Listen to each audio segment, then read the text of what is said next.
A car traveling at 20 kilometer per hour.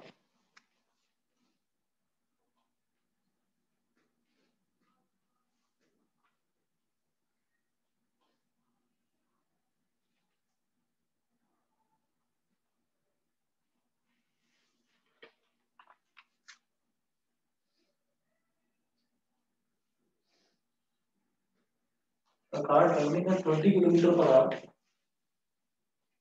speeds up to 60 kilometer per hour. Speeds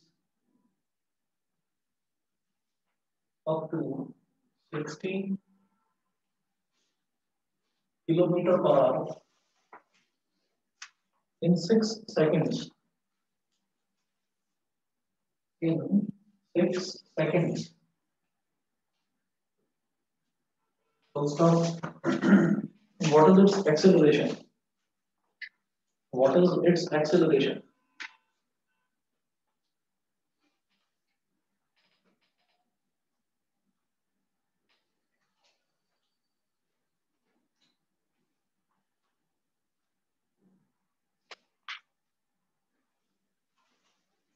A car traveling at 20 kilometre per our यानी कि initially जो car है वो 20 kilometre per our की speed पर already travel कर रही है।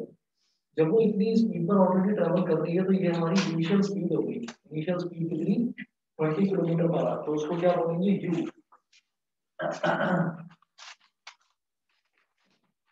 Is equal to 20 kilometre per our,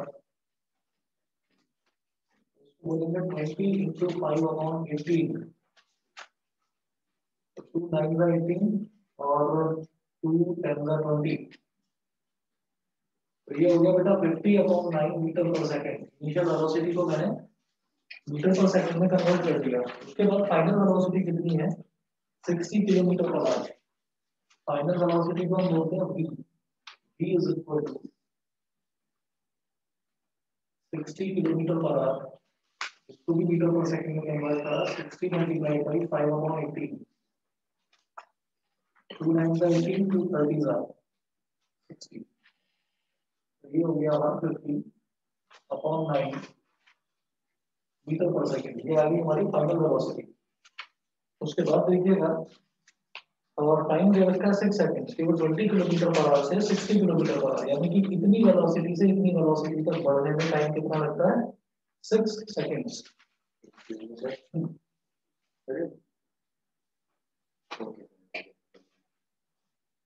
60 seconds. और वो पूछ रहे हैं कि आप एक्सेलरेशन कैलकुलेट करिए। u v a और t ये चार टर्म्स हैं, कौन सी इक्वेशन यूज करें? First equation v is equal to u plus at, तो फर्स्ट इक्वेशन को यूज करनी है by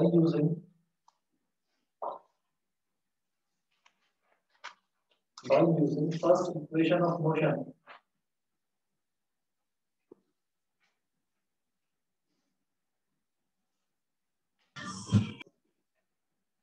v is equal to u plus at, और मुझे निकालना है एक्सेलरेशन।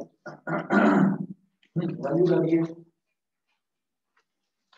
v है 150 अपॉन 9, u है 50 अपॉन 9 प्लस a, और टाइम है 6 सेकंड्स, 6 a। अब इसको इधर ले जाओ, 150 upon 9 minus 50 upon 9 is equal to 6a।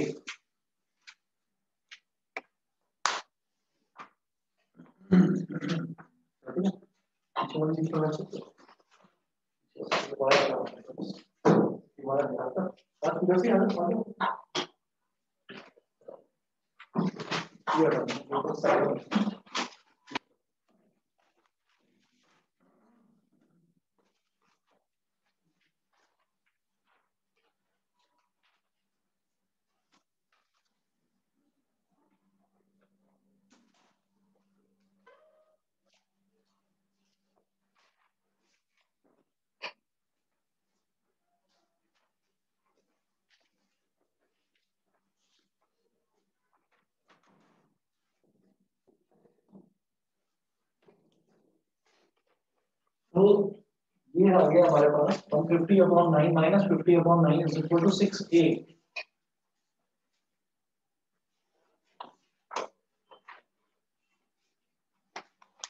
तो इसको कहा जा सकता है 6a is equal to 150/9 minus 50/9 कितना हो गया 100/9। a is equal to 100/9 into 6। a is equal to 100/54। इसको डिवाइड करके देखिएगा 100/54 वैल्यू आ गई है। इसको आप डिवाइड करके देखेंगे तो रिजल्ट 1.85 आएगा। तो एक्सेलरेशन आ गया 1.85 metre per second square.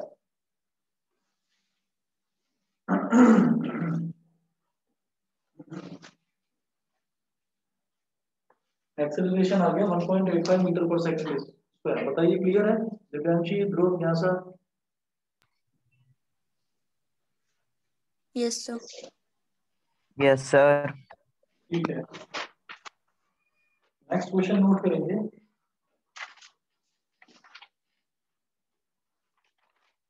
A bus increases its speed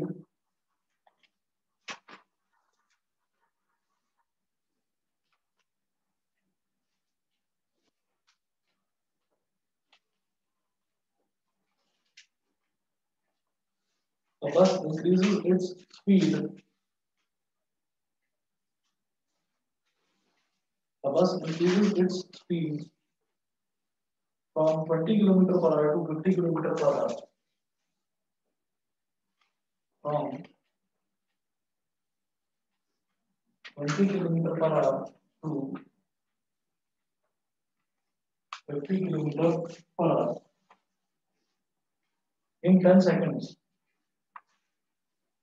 In 10 seconds.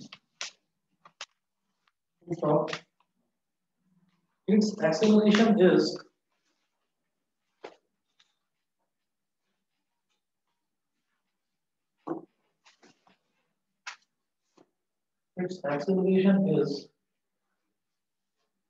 फिर आपको चार ऑप्शंस दे रखे हैं। ऑप्शन ए है 30 metre per second square,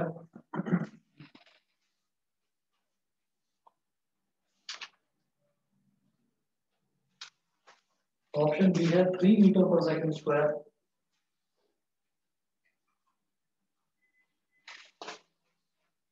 option C है 18 metre per second square,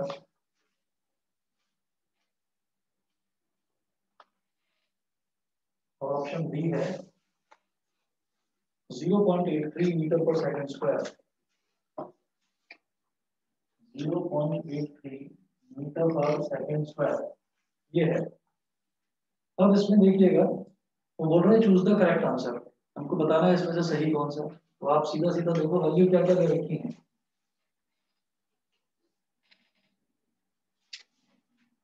A bus increases its speed from 20 km per hour to 50 km per hour, यानी कि जो इनिशियल वेलोसिटी है वो 20 km per hour। एक्सेलरेशन के जो options हैं वो मीटर पर सेकंड स्क्वायर में दे रखे हैं, इसका मतलब मुझे मीटर पर सेकंड में स्पीड को कन्वर्ट करना होगा। u is equal to 20 kilometre per hour है, तो u कितना हो गया 20 into 5/18, 2 9 का 2 10 का 50/9 metre per second. 20 kilometre per our से बढ़ाकर वो कहाँ पहुंचाता है अपनी स्पीड को 50 किलोमीटर पर आवर। तो 50 multiplied by 5/18, तो 2 9 का 18, 2 25 का 50, 75/9 मीटर पर सेकंड भी हो गया। और कितने टाइम में 10 सेकंड है। t is equal to 10 seconds। वो पूछ रहे हैं कि एक्सेलरेशन बताइए कितना है। u v a t कौन सी इक्वेशन यूज करूं फर्स्ट, है ना? तो हम बोलेंगे by using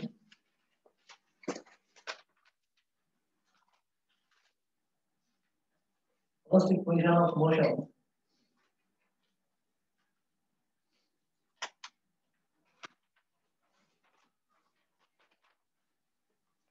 B is equal to U plus 80. B has 75 upon 9. You have 50 upon 9 plus 8 into you have 10. 75 upon 9 minus 50 upon 9. ठीक है तो इक्वल टू 10 है 75 minus 50 कितना हो गया 25 upon 9 is equal to 10 है तो a कितना हो गया 25 upon 9 into 10 9 से डिवाइड करेंगे तो 25 को कितना हो जाएगा 9 2 जा सॉरी 9 2 जा 18 9 2 जा 18 ये कि नहीं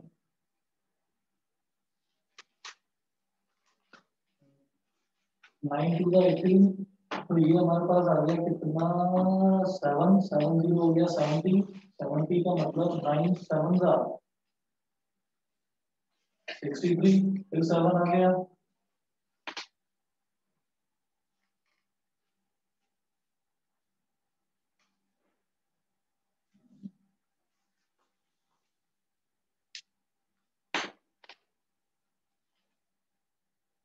ये गलत कर रहा है ये 25 5 का बेटा 125 है ये वैल्यू ठीक कर दीजिए 125 मैंने गलती से 75 लिख दिया था 125 है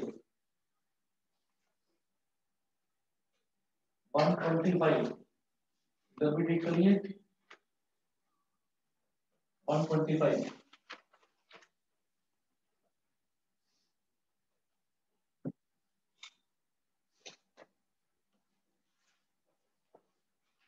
अभी 125 माइनस 50 ये कितना हो जाएगा 75 तो 10 इज इक्वल टू 75 अपॉन 9 यहाँ करिएगा 9 8 का 72 75 माइनस 72 हो गया 3 3 से आगे 0 लगाया 30 हो गया तो 9 3 का 27 फिर 3 आ गया 8.333 यही आता चला जाएगा तो ये a is equal to 8.333 upon 10 10 है तो ये पॉइंट पे आपका इस तरफ आ जाएगा यानी कि एक्सेलरेशन कितना हो गया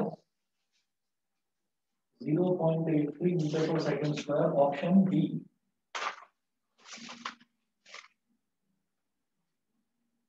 ऑप्शन डी है करेक्ट आंसर क्लियर है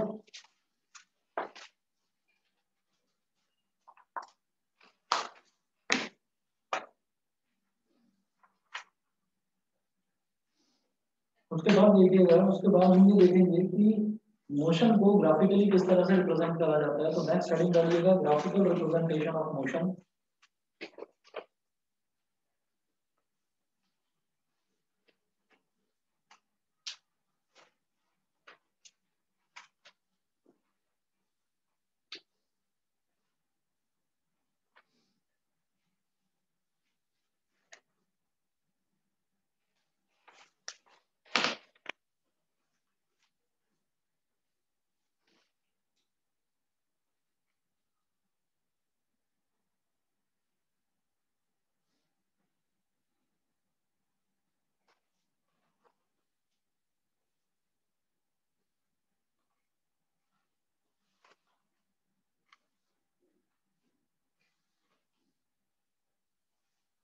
ग्राफिकल रिप्रेजेंटेशन ऑफ मोशन इसमें सबसे पहले नोट करेंगे डिस्टेंस टाइम ग्राफ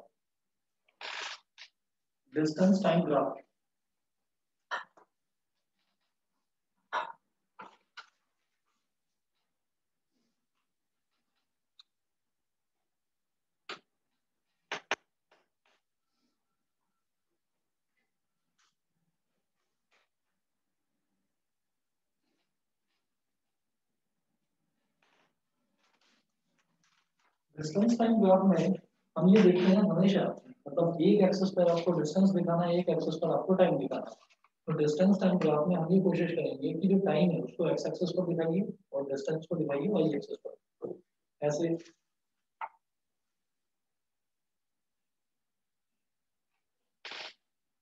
इधर तो हो गया टाइम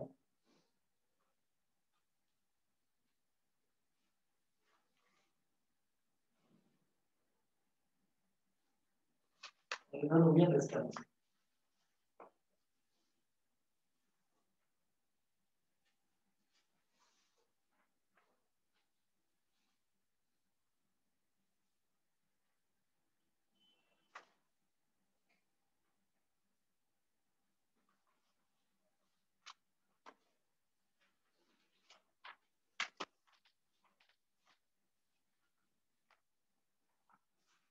अगर मान लीजिए हमने ऐसे बना दिया ये डिस्टेंस टाइम ग्राफ, तो इसमें आप ये कहेंगे कि area under distance time graph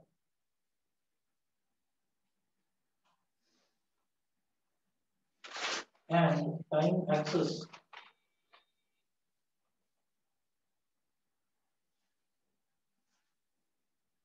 gives the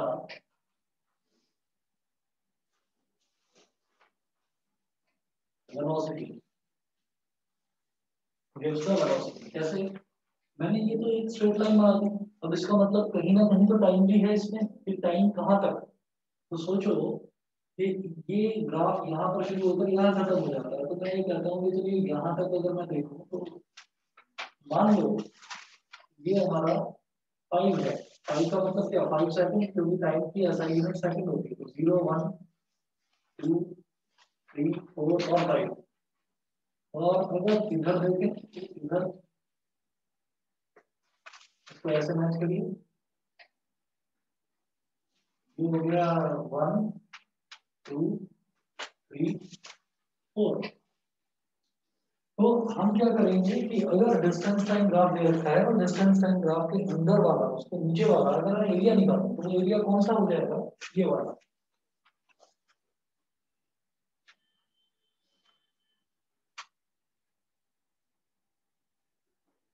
ये डिस्टेंस टाइम ग्राफ क्या है? ये इसके और टाइम एक्सिस के बीच का डिस्टेंस, बीच का जो एरिया है वो देखो होगा। तो ये जो एरिया अगर मैं कैलकुलेट करूंगा तो मेरे पास क्या आ जाएगा? मेरे पास जो भी ऑब्जेक्ट है जिसका भी डिस्टेंस टाइम ग्राफ बना हुआ है, कि ये डिस्टेंस टाइम ग्राफ मुझे ये कहता है कि कोई भी कार है, कोई भी साइकिल है, वो 5 सेकंड में 4 मीटर चली जाती है।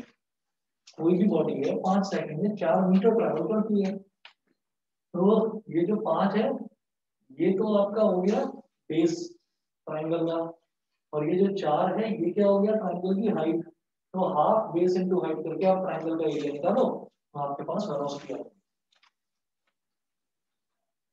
समझ गए? ठीक है, हाफ बेस इनटू हाइट करेंगे, ट्राइंगल का एरिया आ गया, तो ट्राइंगल का एरिया क्या कहलाएगा? वेलोसिटी। अब डिस्टेंस का ग्राफ में ही कई बार ना एमसीक्यूज आ जाते हैं, तो एमसीक्यूज किस तरीके के बन सकते हैं वो देखिएगा।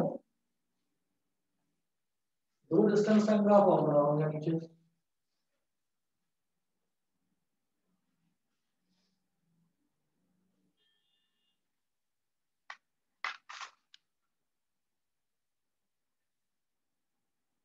इधर तो टाइम है और इधर डिस्टेंस है।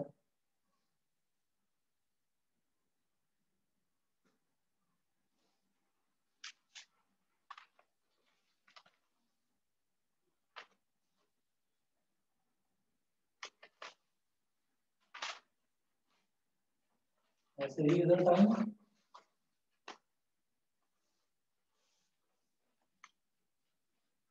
और इधर डिस्टेंस।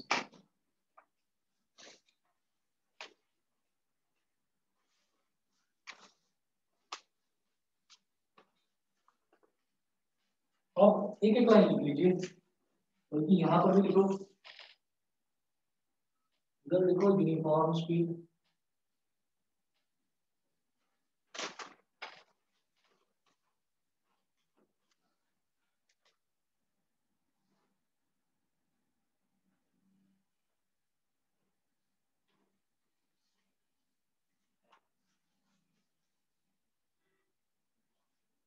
और इधर लिखना नॉन यूनिफॉर्म स्पीड।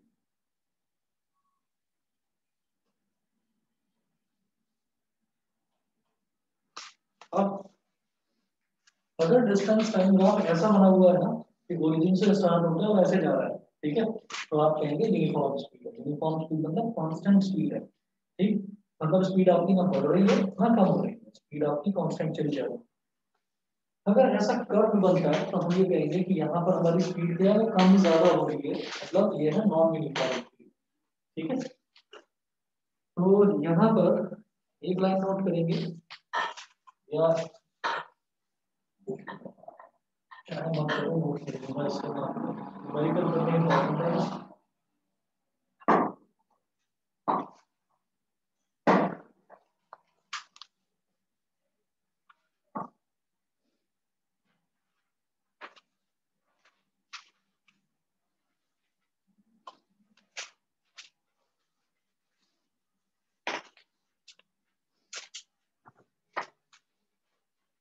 तो हम ये कहेंगे if the distance time graph of a body is a straight line,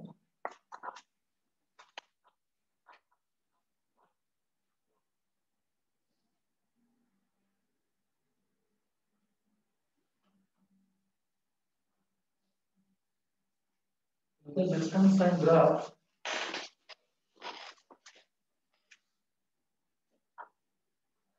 of a body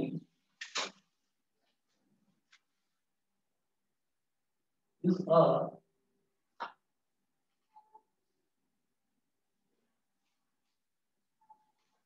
if the distance time graph of a body is a straight line, then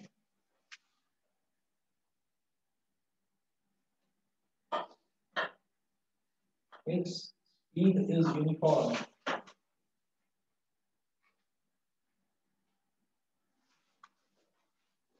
straight line है तो uniform speed होगी। उसके बाद if the distance time graph of a body is a curved line,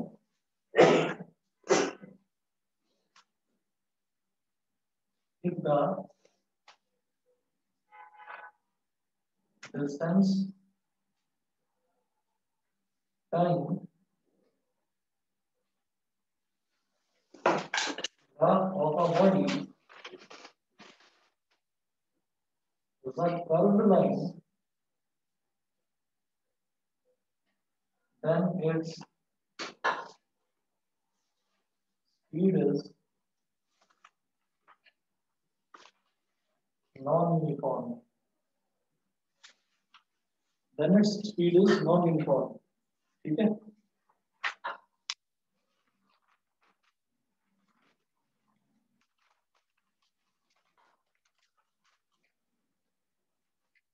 अच्छा उसके बाद देखिएगा, ये तो डिस्टेंस टाइम ग्राफ था, उसके बाद मैं बात करता हूँ स्पीड टाइम ग्राफ की या वेलोसिटी टाइम ग्राफ की।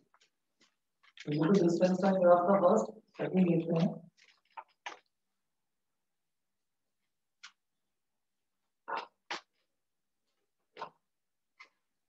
Velocity time graph.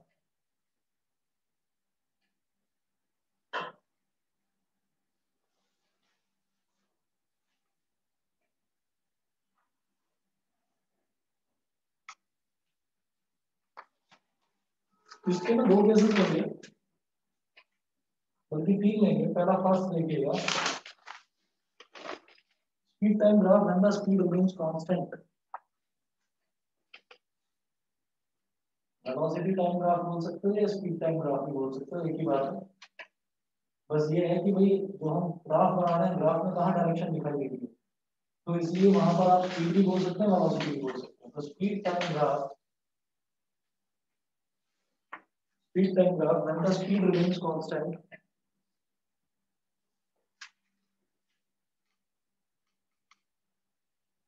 Speed time graph when the speed remains constant,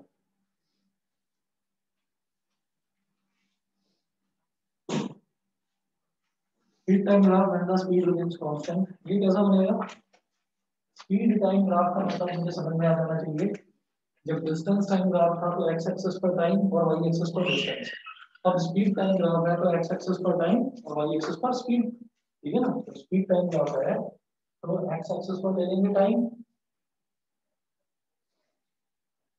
और वाई एक्सिस पर ले लेंगे स्पीड।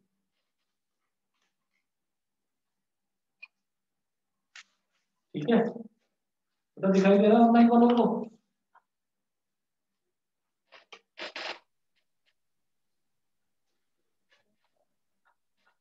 यस सर, दिख रहा है।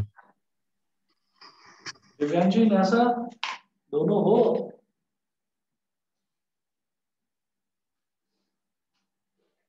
नहीं पता किधर?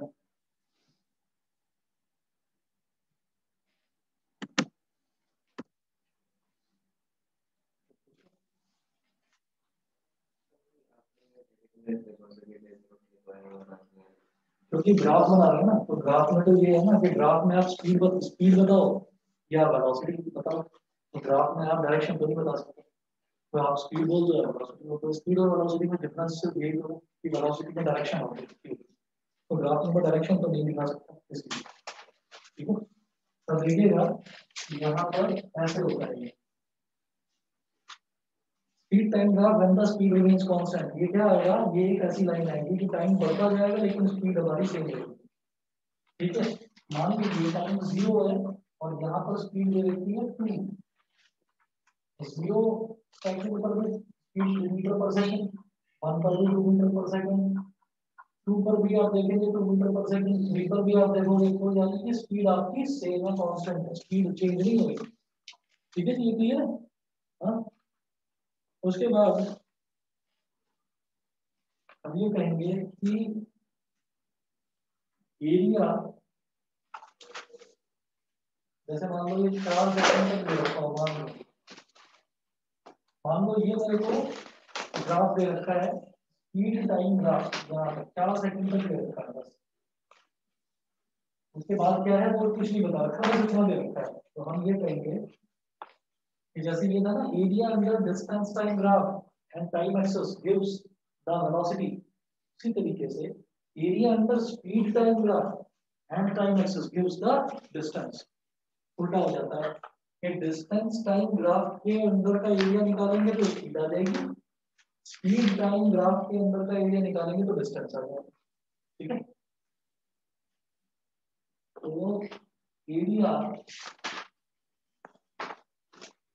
अंडर स्पीड टाइम ग्राफ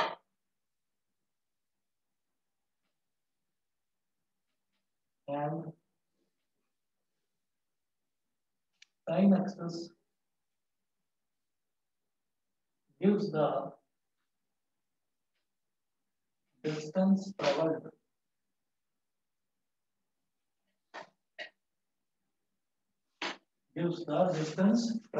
समझ गए? ठीक है, हाँ टाइम एक्सेस ये टाइम एक्सेस। तो अगर मान लो मैं यहाँ पर ये ऐसे लाइन खींचकर और ये जो रेक्टेंगल बना है, मैं इस रेक्टेंगल का एरिया निकाल लूँ तो क्या आ जाएगा, रेक्टेंगल का अगर मैं एरिया निकाल लूंगा तो डिस्टेंस ट्रैवल आ जाएगा। ठीक है, उसके बाद सेकंड देखिएगा, सेकंड है सेकंड टाइप, जैसे ये तो फर्स्ट टाइप हो गई, उसके बाद सेकंड टाइप देखिए speed time graph when speed changes at a uniform rate.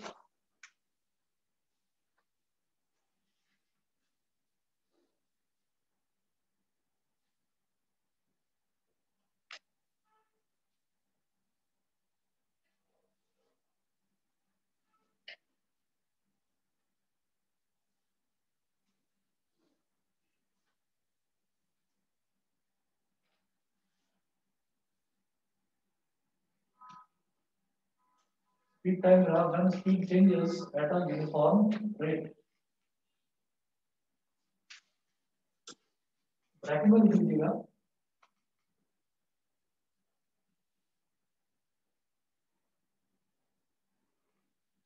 Uniform acceleration and speed changes at a uniform rate. तो इसका मतलब क्या है कि स्पीड लगातार यूनिफॉर्मली चेंज होती जा रही है, अब वो यूनिफॉर्मली या तो बढ़ती जा रही है या यूनिफॉर्मली घटती जा रही है। वो यूनिफॉर्मली स्पीड का बढ़ना या यूनिफॉर्मली स्पीड का घटना एक्सेलरेशन कहलाता है। यूनिफॉर्मली स्पीड का घटना जो है बेसिकली उसको हम एक्सेलरेशन ना बोलकर रिटार्डेशन बोल देते हैं। रिटार्डेशन क्या है, नेगेटिव एक्सेलरेशन, एक ही बात है। ठीक है, बस ये है कि उसमें नेगेटिव साइन लग जाता है। अब आप ये देखिएगा, इसमें मैं ये कहूंगा कि इसका ग्राफ ऐसे बनेगा,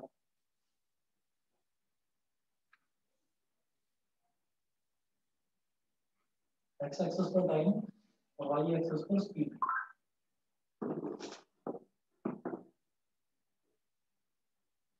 ऐसे बनेगा। इसको मैं क्या बोलूंगा, यूनिफॉर्म एक्सेलरेशन। जब डिस्टेंस टाइम ग्राफ का ऐसे ग्राफ बन रहा था इस तरह से बढ़ता हुआ, तो उसको बोल रहा था यूनिफॉर्म स्पीड। जब स्पीड टाइम ग्राफ का ग्राफ ऐसे बन रहा है इस तरह से ऊपर को बढ़ता हुआ, तो इसको बोलेंगे यूनिफॉर्म एक्सेलरेशन। क्या समझ में आता है कि हर इंस्टेंट ऑफ टाइम पर, जैसे 0 पर तो 0, 1 पर मान लीजिए स्पीड 1 मीटर पर सेकंड, 2 पर स्पीड बढ़कर कितनी हो गई 2 मीटर पर सेकंड, 3 पर बढ़कर मान लीजिए 3 मीटर पर सेकंड। तो इसका मतलब हर सेकंड स्पीड हमारी लगातार बढ़ती जा रही है, और स्पीड का लगातार बढ़ते जाना is called acceleration. This is called uniform acceleration. इसमें हम ये कहेंगे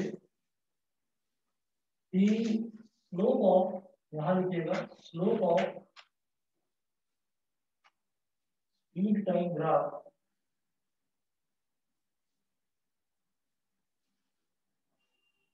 slope of speed time graph gives the acceleration। अब स्लोप कैसे निकलता है, स्लोप निकालने का बेहद आसान तरीका है। मान लीजिए यहाँ पर 4 है, ये परपेंडिकुलर है, तो परपेंडिकुलर अपॉन बेस बस इतना करते हैं वो स्लोप आ जाता है। स्लोप का मतलब परपेंडिकुलर अपॉन बेस। अब मान लीजिए यहाँ तक ये ऊपर ये वाला लेवल 4 है, ठीक है, तो यहाँ पर स्लोप कितना हो जाएगा, परपेंडिकुलर कितनी है, ये जो हाइट है कितनी है 4, और ये वाली हाइट है ये 4, तो 4 अपॉन 4। स्लोप का मतलब होता है परपेंडिकुलर अपॉन बेस, ठीक है। स्लोप हमेशा तभी होगा जब इस तरीके से कोई ग्राफ बनेगा, ऐसे में स्लोप नहीं बन पाएगा, क्योंकि ऐसे में तो कोई परपेंडिकुलर नहीं, कोई बेस नहीं, ये तो रेक्टेंगल बन रहा है। समझ गए? इसके बाद मैं बोलूंगा, हाँ सर अगर हम स्लोप कैलकुलेट करेंगे तो यहाँ पे स्पीड अपॉन टाइम हो जाएगी, और वही एक्सेलरेशन, एक्सेलरेशन होगा change in speed upon time taken. तो शुरुआत में स्पीड कितनी थी 0, फिर स्पीड हो गई 4 - 0 4 तो सर अगर पर 1 सेकंड से 4 सेकंड तक का काम हो तो 1 से 4 तक का निकालना हो,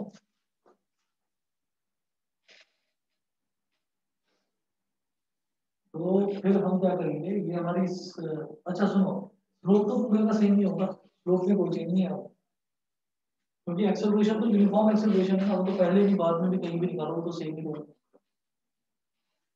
उसके बाद ये कहेंगे कि speed time graph when the initial speed of the body is not 0। अच्छा हाँ, जैसे ये यूनिफॉर्म एक्सेलरेशन का है, तो एक्सेलरेशन और रिटार्डेशन में एक मान्यूट सा अंतर है कि रिटार्डेशन जो है उसमें हम ये कहते हैं कि स्पीड लगातार घटती जा रही है, तो रिटार्डेशन का ग्राफ क्या होगा, अभी बता रहा हूँ, 1 मिनट का टाइम दो, मैं पानी पीकर आ रहा हूँ।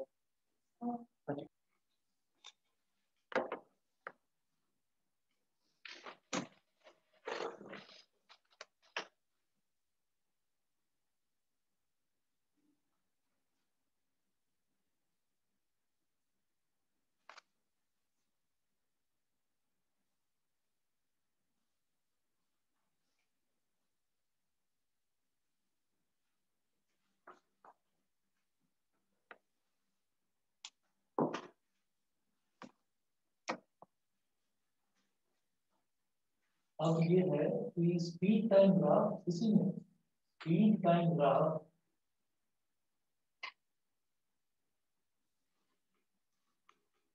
showing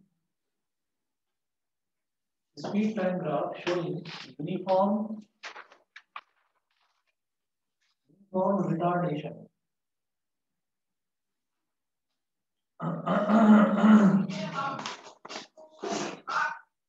तो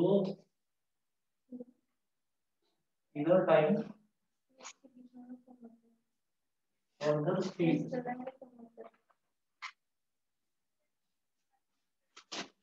स्पीड हो गया और टाइम हो गया। तो अब आप ये देखिएगा, ये रिटार्डेशन की अगर हम बात करेंगे तो इस तरीके से बनेगा। एक्सेलरेशन का मतलब स्पीड का ऐसे बढ़ना, और रिटार्डेशन का मतलब स्पीड का ऐसे घटना।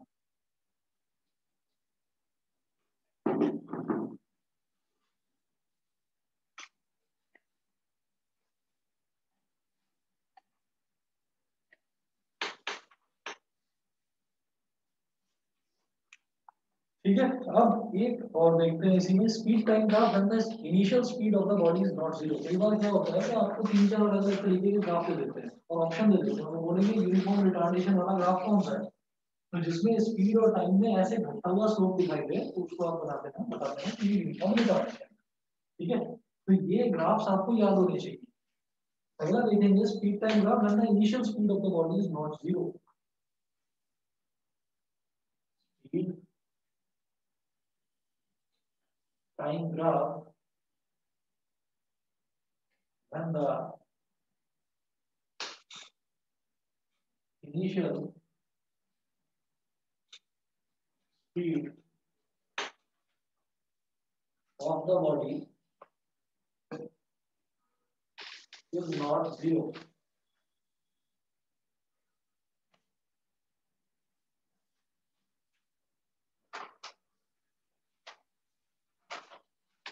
Speed time graph when the initial speed of the body is not zero.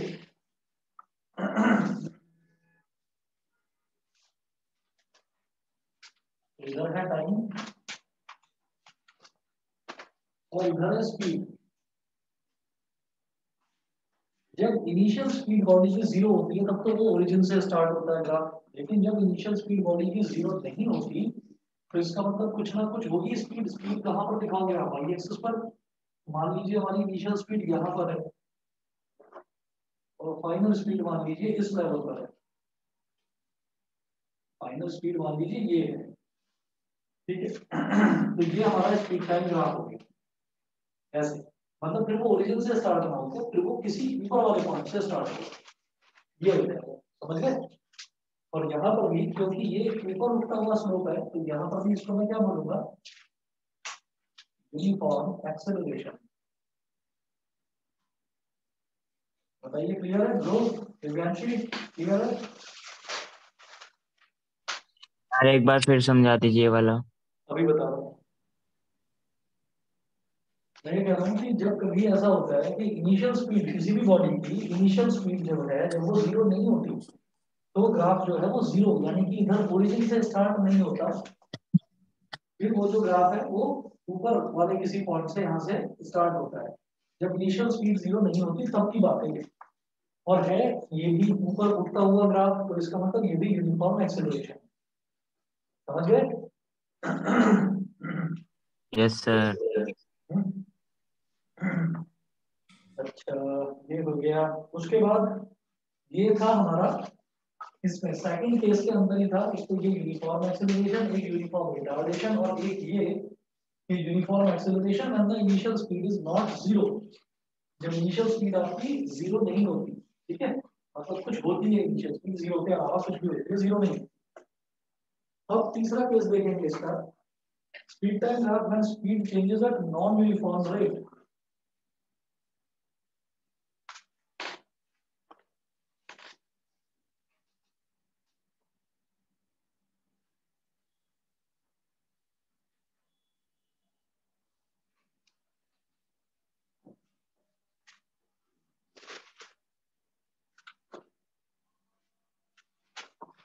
Third है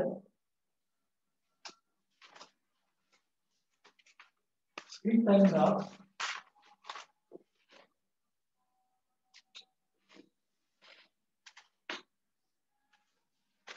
speed time graph when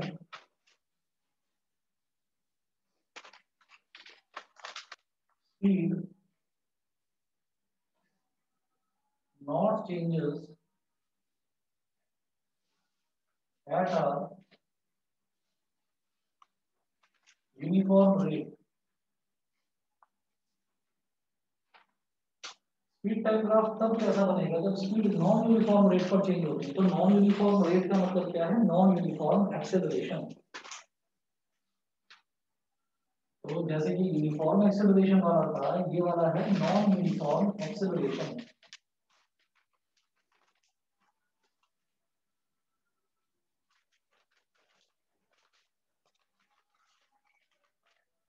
तो एक्सेलरेशन का मतलब तो हमने जैसे रिटार्डेशन का मतलब है कि घटता हुआ स्पीड, ऐसे ही एक्सेलरेशन का मतलब है बढ़ती हुई स्पीड। तो अगर वो नॉन यूनिफॉर्म तरीके से बढ़ रही है स्पीड तो हम क्या करेंगे, तो ग्राफ कैसा बनेगा, स्पीड और टाइम के बीच में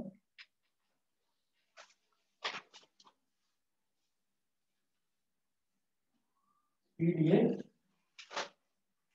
और टाइम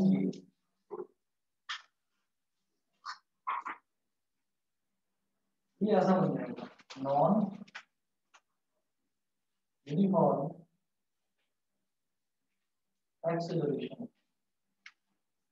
भाई इस केस में भी हो क्या रहा है, इस केस में भी स्पीड बढ़ रही है, ऊपर की तरफ जा रही है, ऐसे नीचे की तरफ तो नहीं आ रही स्पीड। तो इस केस में भी स्पीड क्या कर रही है, बढ़ ही रही है, लेकिन स्ट्रेट लाइन मैनर में नहीं बढ़कर कर्व मैनर में बढ़ रही है, यानी कि ये यूनिफॉर्म एक्सेलरेशन ना होकर नॉन यूनिफॉर्म एक्सेलरेशन हो गया एक्सेलरेशन लेकिन नॉन यूनिफॉर्म। मतलब कि जैसे पहले सेकंड में मान लो 1 मीटर पर सेकंड स्पीड बढ़ गई, दूसरे में मान लो 2 मीटर बढ़ गई, तीसरे में मान लो 4 मीटर पर सेकंड बढ़ गई।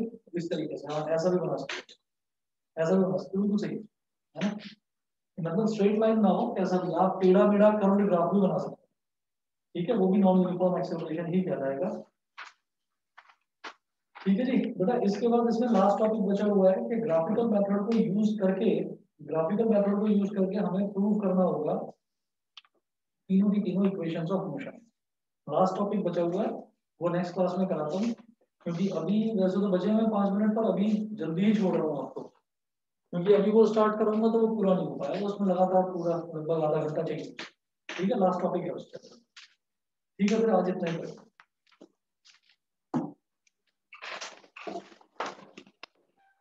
चलिए ओके।